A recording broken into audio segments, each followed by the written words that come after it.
But I always end up doing this session because this is a session that's highly demanded. It's kind of the number one thing that people request when you give them topics. So I volunteered to do this one a long time ago. This is I've done this one a few times. So this session usually, as I was telling Amelia before we started, this session often turns into people wanting to share a lot because of things that are happening in their libraries, and that's totally fine. So if you have something to say as I'm going or later on, anytime, feel free to unmute and start talking. I'll stop. It's totally fine. In person, I was telling her I usually don't even get through the presentation because it ends up just being like a round robin table of everyone talking. This doesn't lend itself to that, so I probably will get through the presentation. But just feel free to chat or throw your unmute and get involved in talking. Yeah, so I'm going to talk about conflict, which is not a fun topic. Diffusing conflict at work can bring about a lot of apprehension, even terror in some people. And a lot of times what we do is we avoid the conflict. When conflict arises, it makes our nervous systems kind of spring into action, and you can go into either a fight or a flight or a freeze mode. I tend personally to kind of flight. I kind of run from conflict when it arises. It's sort of just my nature. And we all have that in our nature, one way or the other we go to. But sometimes we will react to conflict in a different way if we're pushed to a certain limit. And that can result in super terrible results, as I found in my life. But sometimes that also, when the terrible results happen, I tend to go back to my avoiding flight sort of mode too with conflict. So that's kind of a little bit about myself and the things that I try to, I have to fight through. So some of you can probably relate to that. But conflict is always going to exist, and it's totally natural. So a couple things to remember is that conflict is normal, it's necessary, and it should be expected. I'm going to talk later about, I grew up in a house where like conflict was just completely ignored. So to me, these things are good points to bring up, is that conflict actually is natural and normal. Because your wishes and your desires and your feelings, they're not always going to perfectly match other people's wishes, desires, and feelings. So conflict is going to occur from silly misunderstandings, and it can extend to international conflicts, right? But in libraries specifically, we often deal with the conflict that occurs at multiple levels between staff and management, between staff and staff, librarians and vendors, between librarians and patrons, and then between patron and patron. Sometimes we have to deal with those conflicts. So one thing that I notice time and time again when I'm at work, but also at conferences and meetings, is that a lot of times the conversation will turn to dilemmas we face in our libraries related to conflict. And that's why I think this topic is so in demand. People want to talk about this because it's something on your mind, and it's something that people don't have super easy answers to dealing with. It's tough stuff, and a lot of times it really depends on the person that you're dealing with in your own library. So there's lots of complexities that go into this. But the personnel problems we face in our libraries are not that much different from other business settings. I am going to try to bring up some library specific conflicts and issues that arise in libraries as we go, though, for sure. And I imagine that we've all had that experience where you're talking to your friends at a party or whatever. They're not librarians, and they'll talk about how wonderful it must be to work in a library where it's all so quiet and calm and relaxed, and people don't get upset. And we all kind of roll our eyes at that misunderstanding, or we might even get angry at that misunderstanding. It might be the cause of a conflict. But the stereotype of libraries being that way, of being this quiet and orderly place, it actually plays into and can intensify problems that actually simmer below the surface. So you may remember there was a time, a couple of decades ago when there was a term going postal. And we're a lot like that. We resemble a post office in some of our work environment. But going postal is like basically you hold it in, you hold it in, you hold it in, then you explode. And I'm going to talk about that, sort of the reasons behind that a little bit more later. So if you could switch, Amelia, to the next slide. I'm kind of going to give you a rundown of what I'm going to cover today. And again, I want to encourage you to chime in if you feel like it. The chat's fine, but you're welcome to unmute as well. Today, I really want to cover identify and address healthy and unhealthy conflict. And I want your help kind of on that one. You can do that in the chat or unmute. And then I want to evaluate some approaches to conflict scenarios.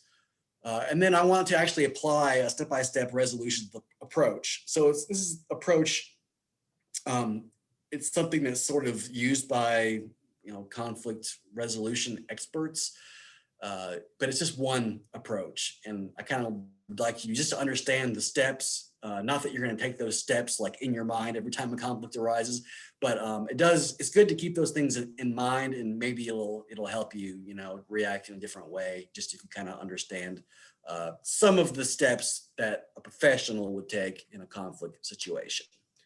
All right, so the next slide. So one thing that always sounds strange when I say it or when you hear it is that workplace conflict is actually a pretty good thing. It definitely can be a good thing. And actually can be like a wonderful and transformative thing for your library, because you have intelligent and passionate people that work at your library. They have lots of knowledge about their jobs. They have lots of knowledge about specific subject areas. They have master's degrees, at least one probably if they're a librarian. Others have a lot of, even your paraprofessional staff have tons of knowledge about life, about what they're doing in their specific job, about previous jobs they had. So everyone's bringing a lot of knowledge. And that's a good thing. That you want that. Like, you want smart, opinionated people on your team. And you should probably, in fact, try to hire people who are like that, because it really benefits you. And if you imagine a workplace without conflict, where people didn't disagree or they didn't feel strongly enough about things to like engage and voice their opinion, that's not really a good picture at all. So, you might ideally in your mind think, I wish we just had a conflict-free workplace, but it actually is a great thing to have conflict, especially when people feel comfortable bringing it about in like a constructive way. So I think that's another problem, is that some of our libraries, you might have a conflict, but you don't feel comfortable bringing it up, or you can't bring it up in a way that doesn't make somebody get defensive. So if there's ways you can handle conflict productively in the workplace, it's tremendous, because that really can get things going, and you can come to resolutions, get deeper sort of relationships going on. One big problem is that people get stuck in their own justifications. And this is a big problem with conflict. And we're all like this. We all have our own judgments and our own opinions, obviously, but we get married to our opinions. And then, we always think that we're right. I do this all the time. I try to think I'm open-minded, but I definitely get stuck to opinions, and it's super seductive to like feel blameless, because then in the conflict, you don't have to do any of the work to change. Like, I'm not the one who has to change. Somebody else needs to change. And that keeps us stuck. Our justifications feel good in the moment, but in the end, it's pretty dissatisfying.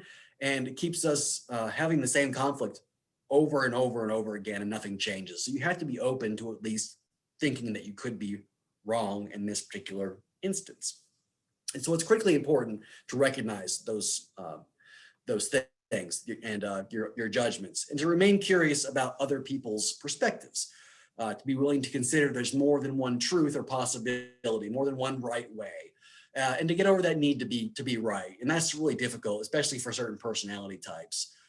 My brother is like, would never do this, because he's like, he's got to be right about everything. So much so his nickname is the boss, because he's got to be right all the time. So certain people, it's really hard to break out of that mold of, I'm right, I know it, I've thought about these things through, but we're all part of this team. So you're part of a team in a library. And so the things that happen, the decisions made, shouldn't be like a my thing. They really should be more of an our thing. That's going to lead to a much healthier workplace when people feel like they have some say, or some that gets buy-in to your institution or to your library. So the challenge of conflict is to turn the my way, everybody's my way, into more of an our way sort of thing when it's possible. And we'll talk more about those possible ways in a little bit. But I want to start out really talking about, you can switch the slide, a little more of the micro level, and about how each one of you and I handle conflict ourselves and why. And one thing that I just found unavoidable when I put this presentation together was talking about how we grow up. So it's really important to think about your own family when you think about how you deal with conflict. You may very well handle and deal with conflict the same way as your parents or caretakers did, or were at least influenced by it. And I'm not a psychologist or a counselor. I'm not going to get too much into that side of things. But as I was researching this, it just came up time and time again. I was like, man, that really is important. And when I thought about myself, and I really was impactful to think about the way my family played out and how I deal with conflict as well. So, and this kind of relates to your library as a family too. Like you're kind of part of a different family when you come to the library or to work. So how was conflict handled in your family? Was there anger or outbursts or maybe even violence? Perhaps you have an experience that molded your perspective of conflict and how you want to handle it. And I definitely had my own. As a kid, I grew up in a super religious, like fundamentalist household, very orthodox religious. And when I decided to leave that religion, I had a huge conflict with my family. And it was like this nightmare of like verbal assaults and hostility, guilt trips, to a point where I didn't even talk to my family for like 2 years. So when I think about that experience, the decision was like life-changing, but the way that that decision was handled by myself was probably not the best. Like I was, 19 years old, so I obviously was, wasn't mature enough to like lay that conflict out there in a responsible way. But the way I was treated had an impact on how I chose to handle conflict going forward. I think so. Like basically, I simply try to avoid conflict whenever it comes about, to like basically avoid pain. So I think a lot of us probably do that. And also when I think back to my family, like in how we operated, as I said earlier, like we always avoided conflict. I never saw my parents not one time have a fight or even an argument of any substance. And I'm sure they did, but they saved it for like behind closed doors. And they saw that as being like, they're helping us out. And for a long time growing up, I used to say like, they're perfect. This is awesome. Like this is the best way, this is the best way. Everyone should grow up this way. There's no conflict. I don't see any disputes. But really when I think back on it, it might have really been more beneficial if I had been able to see conflict and like a healthy conflict resolution take place by mature adults. So I knew how to model that. And so instead I just like have no idea that conflict even exists. If I didn't live in an outside world, like I would just live in this little bubble where everything was a-okay all the time. So I do think it's important that we grow up and see healthy conflict resolution instead of burying it or avoiding it. So just like the family you grew up in, the library is a similar sort of environment. It can be thought as being a reflection of your family, and there's a ton of research out there about this. So just like the family you grew up in, you might be playing a role that you play in your family, either when you grew up or now, that you're playing that same role in the library. So each library workplace, it creates an emotional attachment, right? You bond with these people. You're spending so much time with these people, a time investment. But we get to know our people so well, their personalities, their likes, their dislikes, and yeah, we get super attached. And then, as I said, the time investment is huge. We spend more work week time per day at work than we do almost literally with our own family members if you count sleeping. So we're with these people a lot. And as I mentioned a second ago, sometimes we play the roles similar to those in our family. So like, are you a fixer at home? Do you be the one that kind of, makes everything okay? Are you generally like the decision maker? You may find you tend to play the similar role at your library, or maybe not. Maybe you play a different role and you really enjoy that because you're getting to do something that you don't normally do in your own house at work. But typically we play the same role.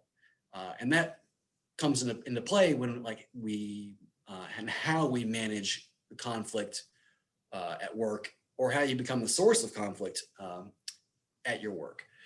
All right, so you can switch the slides. All right, so right now in the chat box, or unmute yourself if you want to be so brazen, I want to ask, what are some characteristics of healthy conflict, and like what makes it healthy?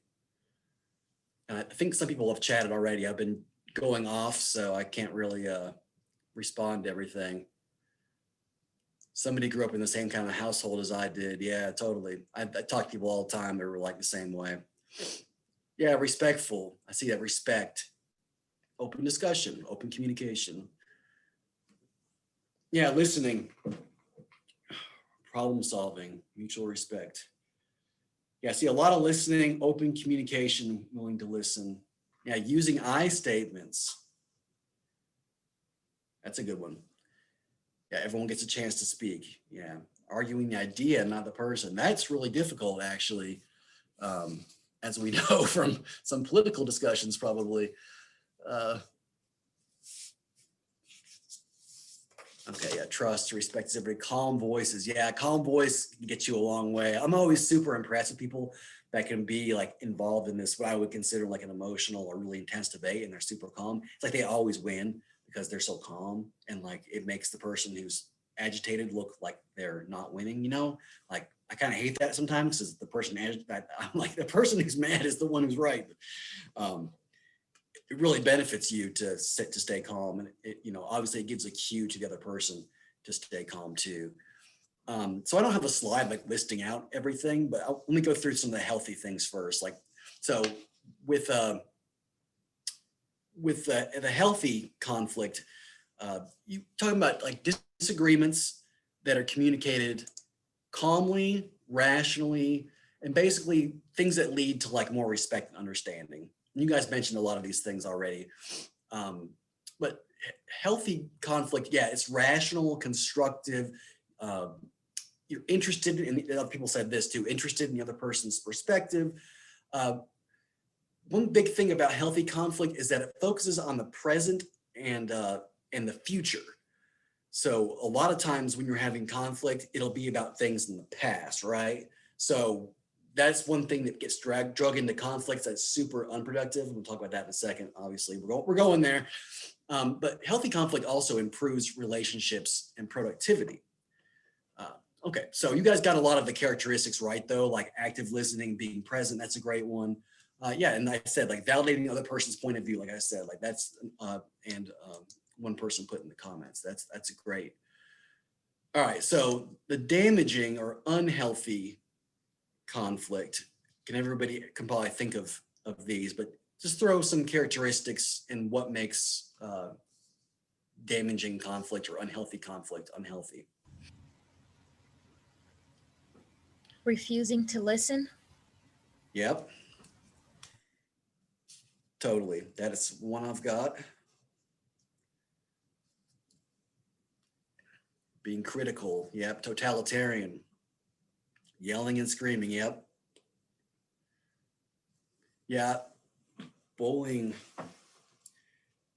Having to be right. Yeah. Bringing baggage from the past. Deborah, that's one. I've got a whole slide for that one. So yeah, that's coming up very, very shortly. Having to have the last word. Yeah, totally. It's my brother. Judgmental. Yeah, attacking the person, not the issue. Never have a conversation while upset. Yeah, that's, I hear that advice all the time. I never actually seem to be able to do that, but it's a great idea. I think some people that master that really have it figured out, and maybe my parents, when they didn't show us in front of us, they went somewhere else. Maybe, they had that mastered too. I think maybe the older I get, the better I get at these things. Publicly discussing matters that should be addressed privately. Yeah, for sure. I hate that at work when that happens. My mom was a behavior specialist. You have to create the culture from the top. And that is another thing we'll talk about later, but for sure, that top-down behavior, that happens in work environments for sure, especially in like the business environment. And that can be super toxic for sure. And we all probably have either some examples from our current position or in a past position where you saw that. Think before you talk. And I've got that one down too. Yes, for sure. Name calling. Yeah, I've got like gossip on there too. And you guys have hit on some of these things. Libby says, yes, don't talk about things at the public service desk. Yeah, totally, Libby. That is very true and very awkward. I got name calling. Yeah, too much time. Being told by the boss isn't fixed, the library will be cleaned out. Man, that is the worst. That that might be the my initial reaction to that is like find another job, but obviously things aren't that clear cut. But in the ideal world, if someone told you that, you would be able to get out of that situation. People with too much time in their hands. Yeah, sometimes some of our employees may not have enough work to do. You probably have those in your library. People are pulling the weight, and that's another cause of conflict. People that have too much time in their hands tend to do things that cause conflict, whether it be like playing on their computer and shopping all day long, or coming up with things to create drama, or things about the workplace that should just be ignored. My parents always said, step away if you're angry, so don't say anything you regret. Yeah, also cannot go to bed angry. Totally, I can't either. It's got to be resolved before bedtime. Yeah, keep discussions out of your institution's social media. Yeah, and out of your social media for sure. Because yeah, I'm sure you can put down something on your social media so your friends and everybody, you put something down that's kind of vague, but everybody knows what you mean. That's a super toxic way to handle things for sure. I guess passive aggressive maybe. Okay, so I'm seeing lots of agreement with these things. Yeah, you guys hit on basically everything. One thing, the silent treatment. I've ever gotten the silent treatment before. Employees just won't talk. I've got one of those actually, and she actually gets over it, but that's her way of dealing with it. She'll give you the silent treatment. Personal attacks. We talk about that. Yelling and screaming, name calling, cliques. You might have those in your library. We really try not to do that, but it tends to happen anyway, just as people have interests and things they want to do, and maybe they take the same lunch hour, but trying to stay away from cliques, rumors, and gossip. And again, I said that the focusing on the past, and we'll talk about that when we talk about sort of conflict resolution, but focusing on the past is really a really toxic thing to do. It's always you want to frame things as like, this is what we can do to fix things now and going forward. And then the other thing is like people that spend a lot of time defending your position. Like we talked about earlier, being like judgmental or being like, I've got to be right, I'm the boss. That's damaging conflict too. Like you need to quit defending yourself and listen, like other people have said here. Okay, yeah, physical punches, never appropriate. Very correct. Yes, getting physical is always, that's a sign that things have definitely gone way too far. No, like she never wants to talk. There's a question about is a person willing to talk about things? It's never. It's just maybe later on it comes up, but it's always this person just tends to be get upset about maybe things that I wouldn't even notice. So it probably would be helpful if she did tell me. So that's probably not very healthy. But no, and these things always seem to blow over. I think that she just might be someone that gets upset a little more easily and corrects herself or something. But that's her way of like, handling things, just to shut down. And that's a tempting thing to do too, for sure. I definitely I fall into that camp too, where I don't want to talk about it because it's hard. Yeah, pretending everything is fine. Yeah, and yeah, it might be a way of controlling her temper, totally. Maybe she's just waiting for later. to talk about things. All right, so I'm like about halfway done, and so I need to get through some more. So you can switch slides. Okay, so some basic causes of conflict, and this doesn't have to be like just in a library, but it definitely applies to libraries. But these are, like I said, general causes because these happen in almost every workplace, and even just in life in general as we get into like politics. But one big cause of conflict, obviously, are budgets. We're constantly in conflict with administration for funding. Depending which library you're in, you can be in conflict with all different sorts of different departments or divisions. So we're competing amongst departments, even amongst other colleagues maybe, or for like, what should we spend the money on this year? That database is worthless. That database we need to buy more E than P. Those sort of conflicts can come about within our libraries about budgets. And related to budgets is scarcity of resources. So this is, again, like a high level sort of thing, kind of like the family and how it impacts things. But scarcity of resources is a huge one. So basically, like, one of the main theories of like social behavior and sociology is that society is in this constant state of conflict over obtaining resources. So this conflict is constantly happening. So while it's maybe not the driving force of society, like some theorists think, I think that we can all agree that conflict over resources is certainly a big factor. A basic premise of conflict theory is that individuals and groups are constantly working to maximize their own benefit. All right, so librarians, we fight together to maximize benefits for the profession, like an advocacy committee. While the individual librarians or libraries might fight amongst libraries or librarians for their own individual needs within their work environment. So when resources are limited, which they almost always are, and have to be distributed, mutual dependence is increased. That increases conflict. Whenever we rely on each other, the potential for conflict grows.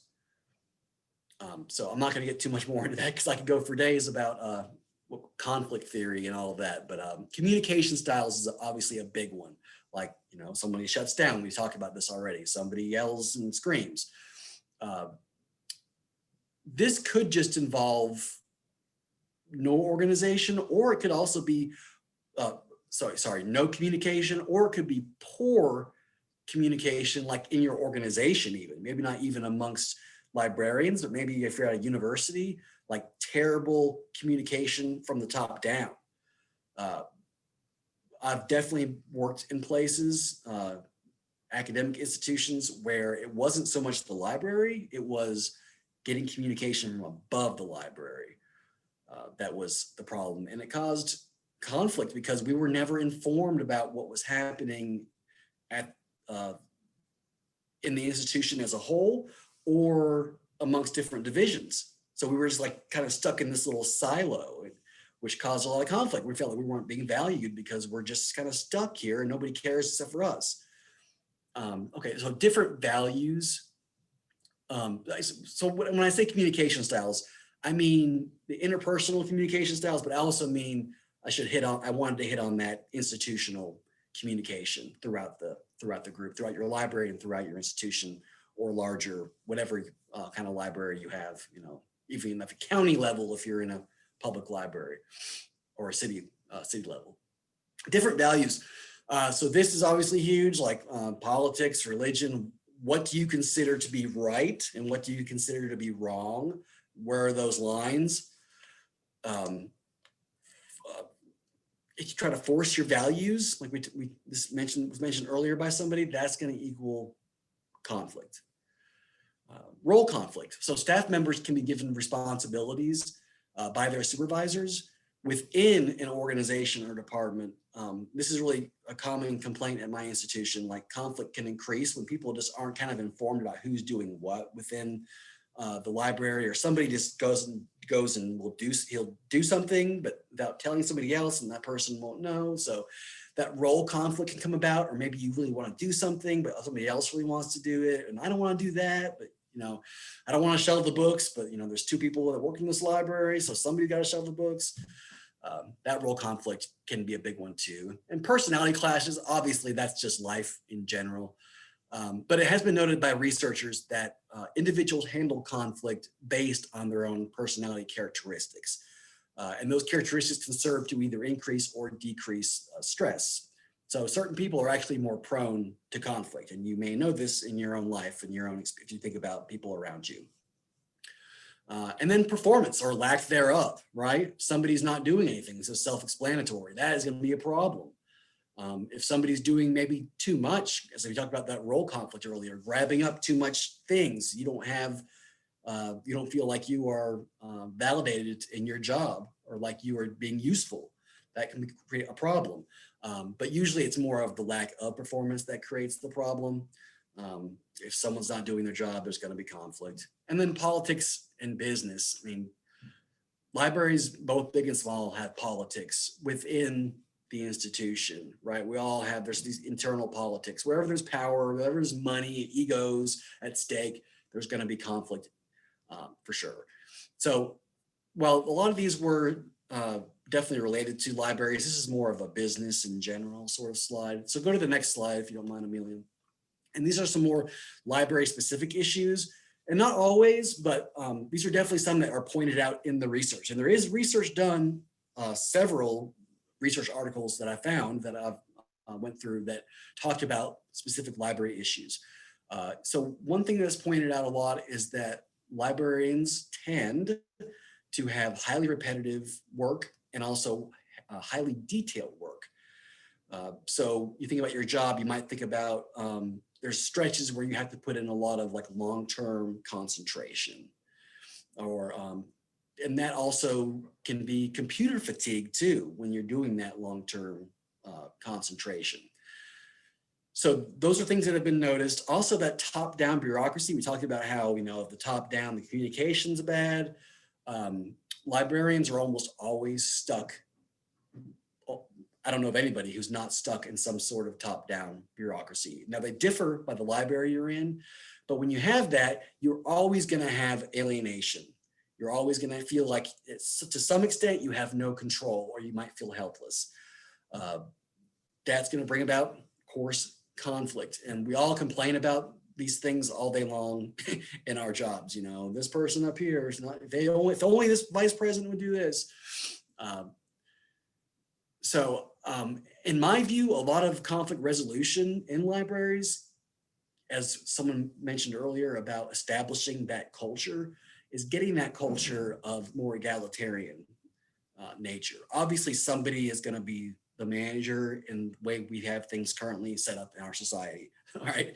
But the more you can get the egalitarian sort of, you're free to talk, you're free to express your opinions, what you want to do in the library.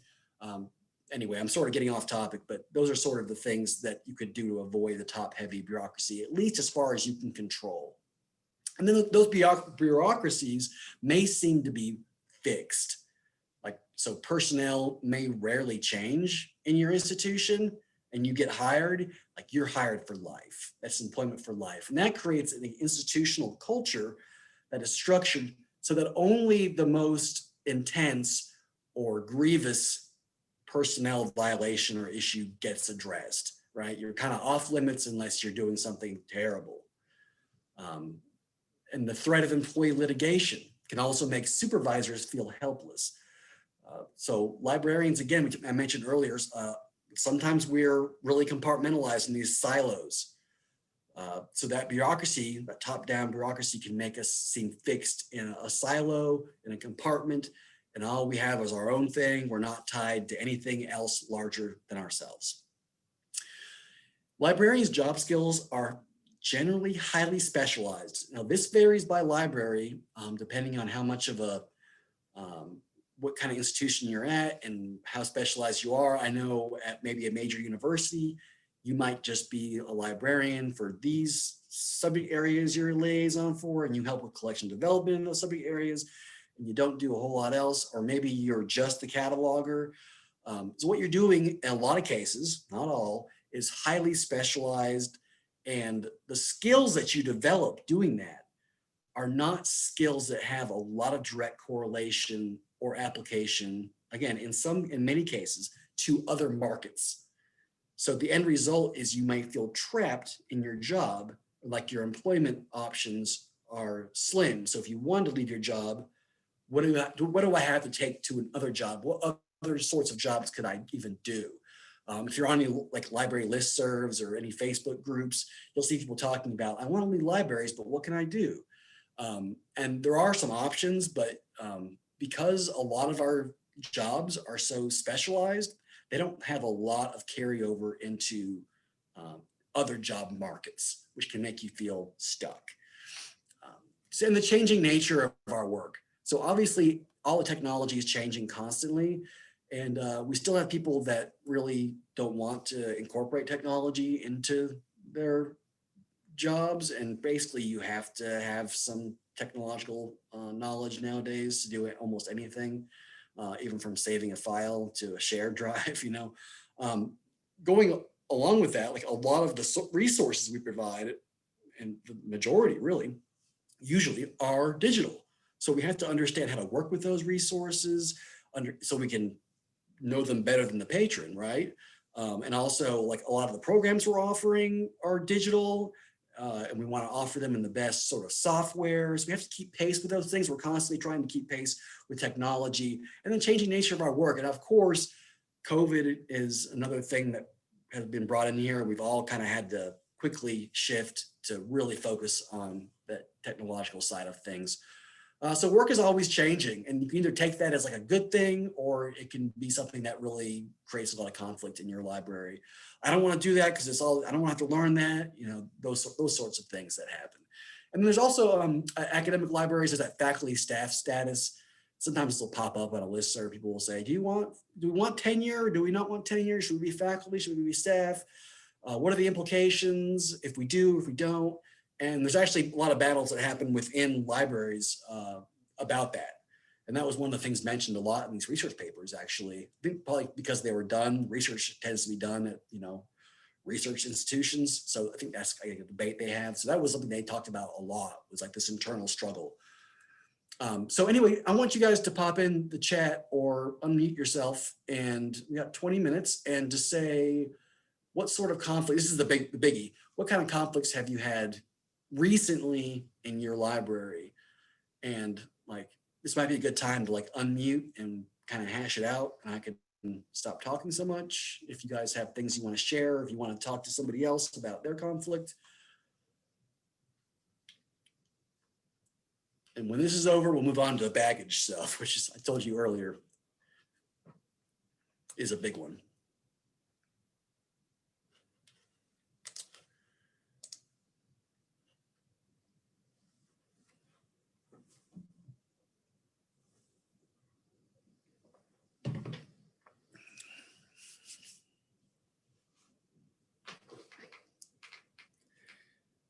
Jennifer, like your top down equals boo. I agree. Sometimes the patrons can have a problem with the material that they find, like a book that they don't agree with. So they'll come and they'll be, feel really offended. And you just have to inform them that we're a public entity. So doesn't mean that we endorse whatever it is that they don't like. We just put them out for the public. I haven't had that experience but I'm an academic. I've only been in academic libraries. Other people have that same experience and how they handle that, like books being challenged or complaints. I was just training a new employee yesterday or 2 days ago, and one of his questions from having work in a public was, how many times do you guys get books challenged? So I don't know if any of you guys want to chime in there. Hi, my name is Stephanie Fennell, and yes, I have dealt with that before. I've had customers to challenge a book or didn't like the content. So my reaction, because I do work in the public library, is one of the things I let them know is that librarians do not censor. And if they feel very strongly about it, we do have a policy and a procedure in place as to how to challenge a book. And so I just let them know that they can challenge it. And so I was able to actually go through that process last year, and it very, very, very rarely happens. Our collections development person was like, maybe this is like the second time in her career that we actually had to go through the process of reviewing a book that had been challenged. And then it also involves the library director.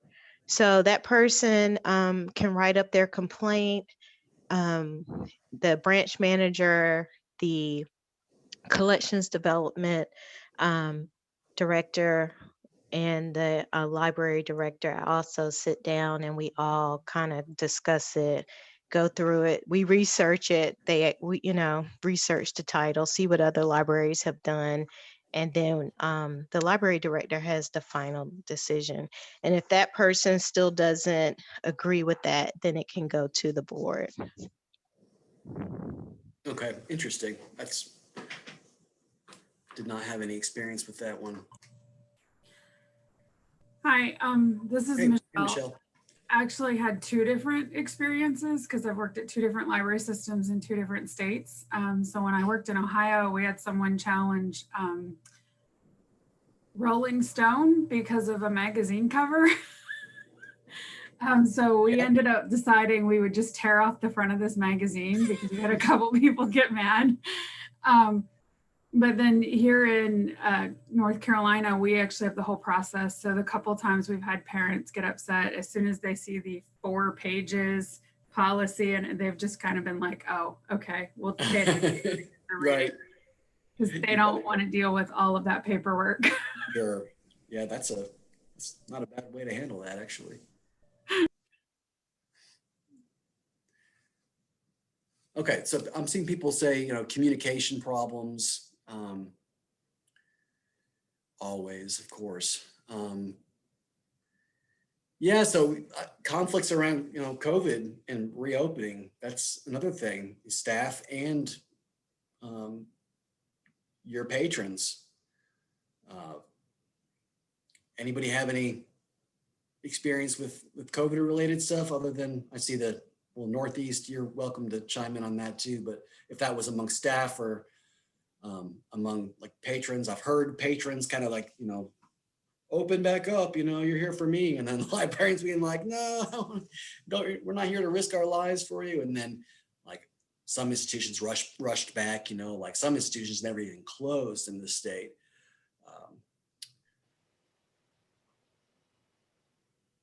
Anyway, and some folks might feel conflicted right now since, we have COVID cases rising and everyone seems like we're just going to push through it right now. So I do know that major universities are trying to get done so they can send. This is Chris from Northeast. Can you hear me? Yeah. Hey. Hey. So our conflict was, well, I think there was some people who were hesitant to reopen the library, just for safety reasons. But one of the most recent conflicts that we had was we did have a patron who didn't want to wear a mask, and yeah. Right now we're going by what the county's mandate is that to come into the building you have to wear a mask, but the state has a different. I guess they have exceptions, and she said she was an exception, and then she took it to I think the Wake Forest mayor or whoever the person of that is, and then apparently it got all the way up to David Ellis at of Wake County, the wow. Manager of Wake County, and it was just I'm not really sure what the complete issue was, but that was on our first day. That's what we had. Oh, no.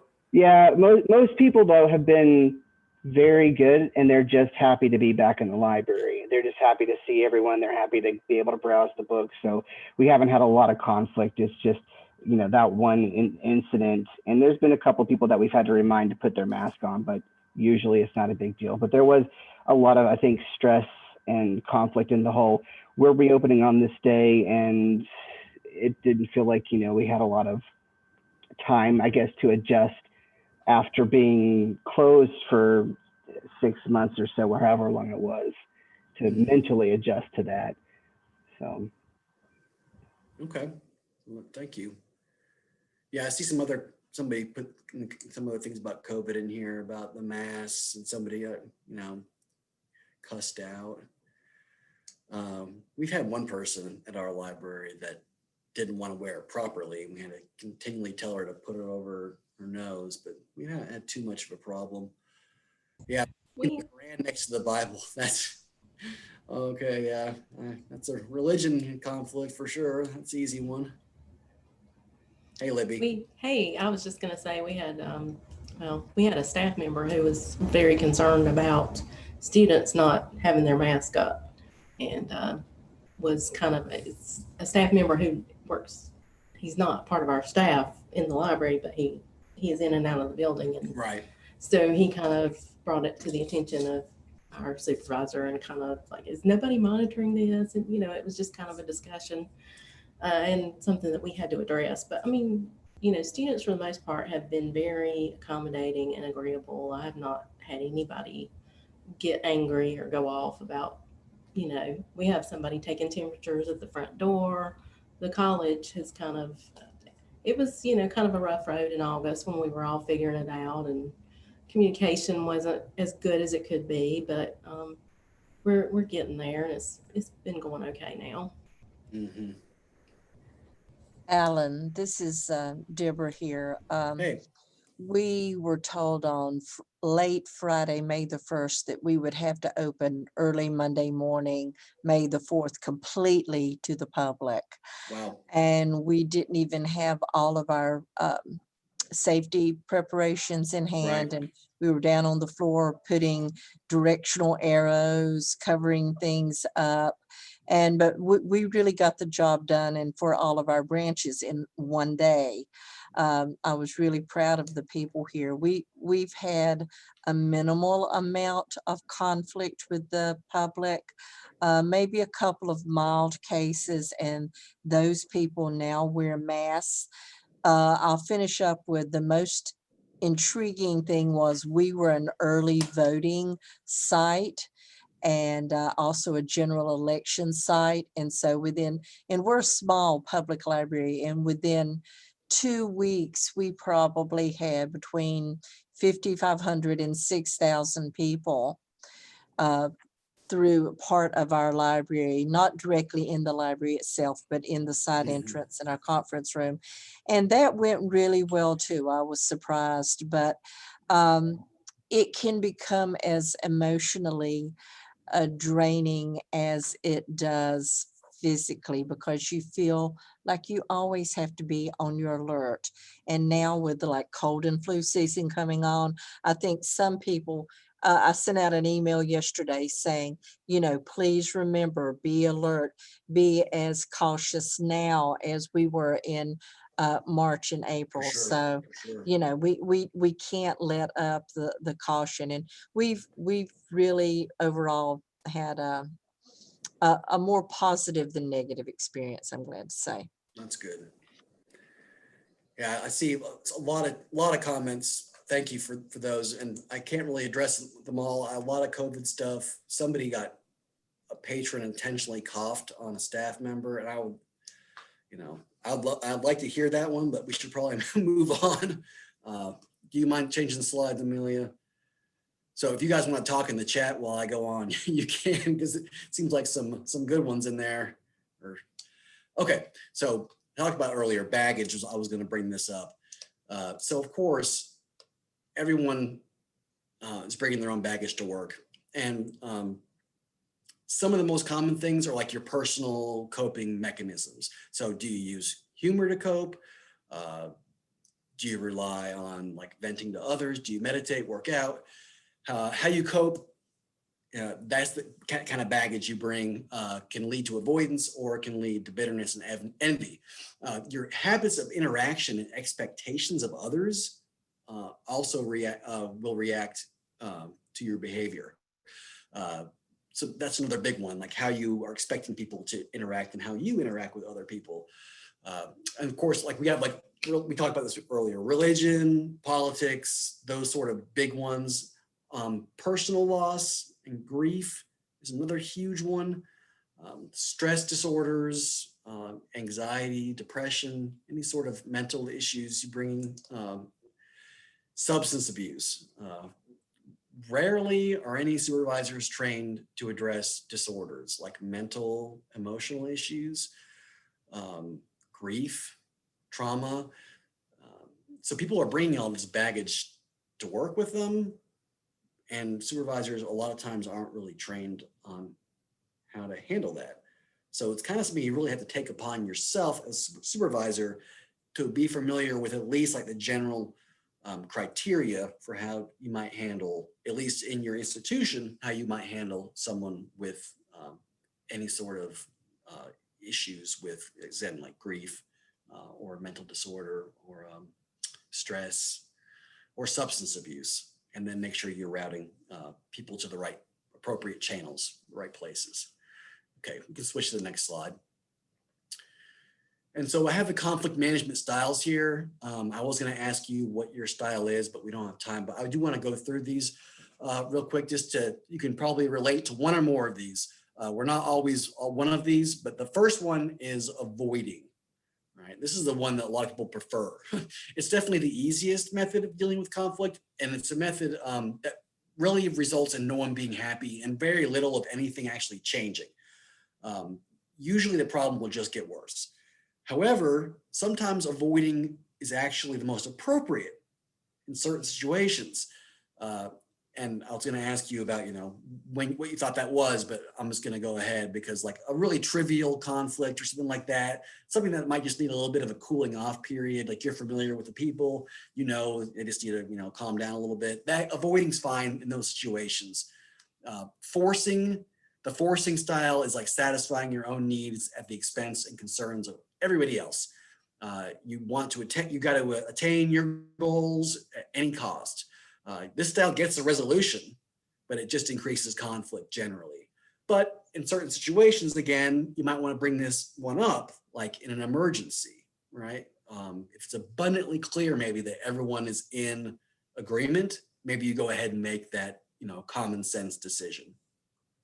The accommodating method. This is another one that I like a lot because you're willing to satisfy like everybody on both sides, but it's at your own expense. So basically you're giving something up so everyone else wins. Compromising is resolving issues by seeking a middle ground. So each party has to be willing to give something up, right? So sometimes this is not possible, but neither party is ever really satisfied because they're not really getting what they want. But it is the right course of action when a temporary solution is needed and when other attempts are failing. Now, collaborating is the last style, and that's the preferred method, but it does require assertiveness and it requires cooperation. This is the hard one. It seeks to find creative solutions that meet all the needs of people, conflicted parties. And so this involves like meetings, multiple meetings, certainly not always possible. But you want everyone to basically get together and be expressing their feelings, their ideas, active listening. You're analyzing the input that's coming in, identifying the concerns. You're trying to maintain good relationships here, but this is like super time intensive. And it, again, is about the culture you set up. So if you have that culture where everyone's willing to be on board, you may have a situation where you can do this. In other situations, other libraries I've been in, this is like totally idealistic and could never happen. Okay, next slide. I did want to point out some lessons that I've learned just in my own experience, and I know a lot of you here have more experience than I do. So, but I wanted to bring a few of these things up. Being aware of the language you use. So how you phrase things, that can make all the difference. And this was mentioned before, like yelling, screaming, using like a you phrase, you, instead of I, like I feel this way, you do this. You always want to try to stick with the I's and not the you's. People can shut down, of course, if you're yelling at them, obviously. Encouraging active listening, another big one. People really can tell when you're listening to them. You know this. When people are spacing out, you've seen this, and it makes you feel like you're not valued. Sometimes people just want to vent. So it's important to really actively listen, reply back to them, ask them follow-up questions, and then try to get cooperation and buy-in from all parties, gauge their satisfaction. Try to demonstrate to them that you're truly concerned about them. Even if they're not able to get everything that they want, at least you're working with them. You're trying to get them to buy into you because you were trying to work with them. And then embracing differences. You have to acknowledge the hard truth. Everyone is going to be different. And even if someone holds on to like absurdly irrational views from your point of view, you have to be willing to at least find a way to accommodate that. And we all can probably think of people that are like that. Creative problem solving is often needed, so try to be willing to think differently than your predecessors. Listservs are great. Any way you can kind of see what other people are doing, like associations and being involved in other groups. You can get different opinions. Be able to summarize the view of the other party, like putting yourself in the shoes of other people. I know, like empathy, compassion is basically what I'm trying to get at there. Okay, so we're almost done, but let's go to the last slide because I wanted to, this is not the last slide actually, but it's the last thing I wanted to point out. This is that professional conflict resolution steps, and it's the simple acronym called Strife. And it's basically what you want to do is identify the source, that's the S, identify the source of the conflict. So maybe someone's coming in late to work, so the source would be like the tardiness of the employee. You want to recognize the proper time and place to address the issue. So it's not on social media, it's not in the staff meeting, it might be the conflict should be worked on in maybe a quiet place, maybe at a place like before the weekend or a slower time, a time that's not high stress, a nice secure place. So focusing on that time and place is important. And then always showing respect. And it seems kind of obvious, but one key thing could be to like start with a positive before you address the problem. So like you're doing a wonderful job maintaining our website and showing others how they can edit pages themselves. I really appreciate that. The problem is you're coming in, 15 minutes late to work 3 times this week, or something like that. And then maybe even finish up with another, there's always a sandwich of finishing up with more positive, so positive, negative, positive. That can be a way of sort of deflating any animosity. Identify very specifically the behavior that it's a problem. So as I said before, like you were late 15 minutes 3 times this week. Don't just say you're always late. Be like, I noticed you were tardy 15 minutes on Monday, Tuesday, and Thursday this week. Okay. Trying to move on. And then of course, feelings. This one can be difficult. This is where you say, because of this behavior, I felt angry. I felt frustrated. It's important to use the word I, not you. We've said this before. Don't make it general. Don't make it about the other person. You want to specifically say what you're after and target it towards yourself and how it makes you feel. It's important to really think about how the behavior makes you feel prior to the conversation. So you make sure you're going to like frame this properly. You may not actually get to the right stuff when you're angry, actually. If you sit down and think about it, when you're not angry, you're probably able to more like accurately pinpoint. And then the essentials. So what is like essential? What do I have to do to end this conflict? What is critical? So in my example of like this person's being late, be like, I need you to be at work at 8 a.m. every work day. I need you to feel like you respect our work time, as well as your coworkers who are showing up on time. So what is essential? And again, frame it as an I statement or statements. And make sure prior to the conversation that you've decided what you're going to need from that person. You might not like a behavior, but you need to make sure you know how the person needs to change, like in order to actually fix the conflict. So don't go after everything, just go after that specific thing. You can get to the other things some other time, but go after the biggie, the one that's really causing the problem first. And like even if an employee says, well, I'll stay a little bit late when I come in late, if that's causing a problem with other people at work there, that could be a resolution depending on your library and your staff, if it's communicated to everybody. Basically, you're wanting to treat everybody the same. So that's kind of up to you about how you deal with that. People are always going to come back with when you kind of present them with a problem, they're going to come back with their own justifications. So you got to kind of think about, before that happens, think about how you might respond. And again, that could be library dependent, depending on your situation. Hey, All right, Adam, yeah. we're a little bit over time. Yep. So if we want to, I'm sorry to cut you short, but we have another session at 11:15. I want to give folks a break. So I'm good. I'm done. okay. And that's the essentials of my The presentation. essentials. Well, I'll leave your All right, yeah. Yeah. I'm gonna put my email in here. I can't tell you, can't say that I'm the greatest person at this topic, but I'm pretty good at some other topics. I can definitely, I've definitely read enough about this to where I can give some advice.